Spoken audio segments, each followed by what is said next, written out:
ফেব্রুয়ারি মাসে যে এত দিবস পালন করা হয়, আসলে সেগুলো মানুষের ভিডিও দেখে আসলে দেখেছি বা শুনেছি। আসসালামু আলাইকুম, সবাই কেমন আছেন? তো বসন্ত এসে গেছে, সবাইকে ফাল্গুনের শুভেচ্ছা জানাচ্ছি। এই যে দেখেন, আসলে ভিডিওটা অত ভালোটা বোঝা যাচ্ছে না। মাদার গাছের ফুল রক্তিম বর্ণ ধারণ করে আছে, লাল লাল ফুল। এগুলো হচ্ছে এত জনপ্রিয় যে মানুষ দেখেন, বড়রা ছোটরা লগিয়ে দিয়ে তারপর পারতে আছে। আর হচ্ছে বসন্তের কোকিল পাখি ডাকে, এই যে গাছের আমের মুকুল ধরে আছে, দেখতে বাহ খুব সুন্দর চমৎকার মনে হয়। তো আসলে এগুলোই আমাদেরকে জানান দেয় যে বসন্ত ফাল্গুন এসেছে।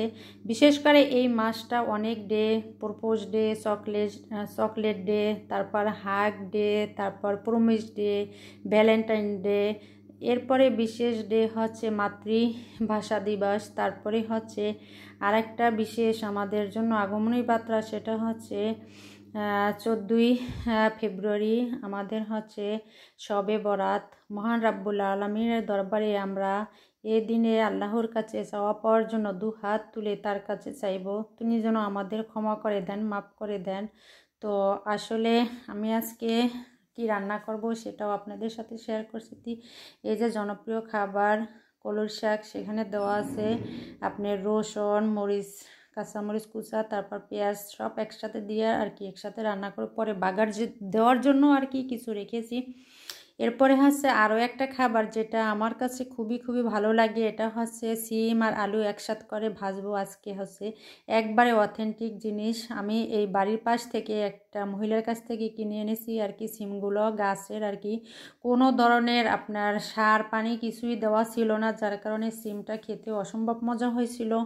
আর এই যে দেখেন, আমার কলই শাক কিন্তু অলরেডি হয়ে গেছে, আমি বাগারও দিয়ে দিচ্ছি। আর এখানে কিন্তু তেলের পরিমাণটা একটু বেশি দিতে হয়, কালা কালা হয়ে যায়, সাথে আপনার রসুন তারপর পেঁয়াজও বেশি দিতে হয়, তাহলেই নাকি শাকটা ভালো লাগে খেতে। আর সেই মজা হয়েছে, আমি তো শাক দিয়ে ভাত খাইছি অনেকগুলা, আর আমার কাছে খুবই এই শাকটা প্রিয় আর কি। তো এরপরে একটু ঝাল ঝাল করে মরিচও দিয়ে দিছি। তো সব মিলেই অসাধারণ হয়েছিল আর কি কলই শাকটা।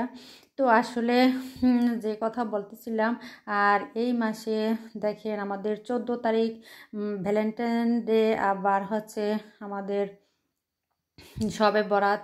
মহান রব্বুল আলামিনের দরবারে আমরা যে পাপ করেছি, আমরা যে অন্যায় করেছি, গুনাহ করেছি, আল্লাহর দরবারে যেন আমরা সেগুলো ক্ষমা চেয়ে আল্লাহর কাছ থেকে আমরা পানাহ চাইতে পারি, এর জন্য আমরা এই দিনটা পালন করব। শুধু অন্যান্য দিন পালন করলেই হবে না, আসলে এই দিনটার জন্য আল্লাহর কাছেও চাইতে হবে। অনেকে তো অনেক দিন নিয়ে ব্যস্ত আছে, ভালোবাসা দিবস বিশেষ করে। আসলে ভালোবাসা দিবস বলতে আমি মনে করি কিছুই নাই, প্রত্যেক দিনই আমাদের মধ্যে ভালোবাসা থাকে। তো আসলে আলাদা করে আর কি ভালোবাসা দেওয়ার আছে। তো আমরা সবাই সবাইকে ভালোবেসে একে অপরের পাশে দাঁড়াবো, এটাই হচ্ছে আমাদের ভালোবাসা।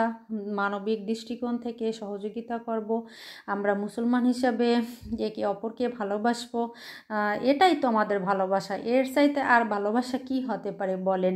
আমরা সবাই সবাইকে ভালোবাসবো, সবার দোষ ত্রুটি ক্ষমার চোখে দেখব, এটাই তো ভালোবাসা নাকি? তো এরপর দেখেন আমার এই যে মজার সিম আর হচ্ছে আলু দিয়া যে ভাজি করেছি, সেটাও কিন্তু অলরেডি হয়ে গেছে মাখা মাখা করে। আজকের মতো ভালো থাকবেন, বিদায় নিচ্ছি। আসসালামু আলাইকুম, আল্লাহ হাফেজ।